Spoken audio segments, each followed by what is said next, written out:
হাসপাতালের জরুরি রোগী দেখার দায়িত্ব ছিল এক চিকিৎসকের, কিন্তু রোগী না দেখে করে বসলেন এক অদ্ভুত ঘটনা। নিয়ম ভেঙে তিনি দায়িত্ব পালন না করে হাসপাতালের রুমেই পোশাক খুলে হবু স্ত্রীর সঙ্গে আনন্দঘন নাচে মেতে ওঠেন। আর সেই দৃশ্যই মুহূর্তে ছড়িয়ে পড়ে সোশ্যাল মিডিয়ায়।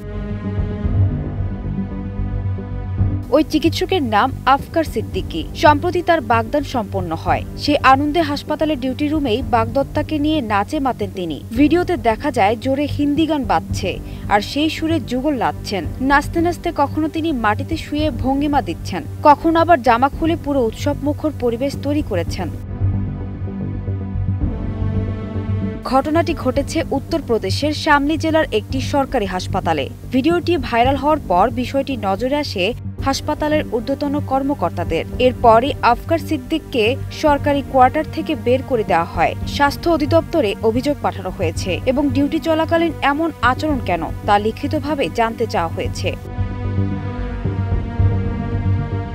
ভারতীয় সংবাদ মাধ্যম ইন্ডিয়া টুডে জানিয়েছে, 2 বছরের চুক্তিতে তাকে জরুরি বিভাগের দায়িত্ব দেওয়া হয়েছিল, কিন্তু দায়িত্ব ফেলে এমন আচরণে নেটিজেনরা ক্ষুব্ধ।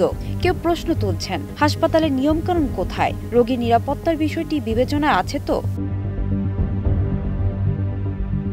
হাসপাতাল কর্তৃপক্ষ ওই চিকিৎসকের বিরুদ্ধে কঠোর শাস্তিমূলক ব্যবস্থা নেওয়ার অনুরোধ জানিয়ে উচ্চ পর্যায়ে অভিযোগ পাঠিয়েছে।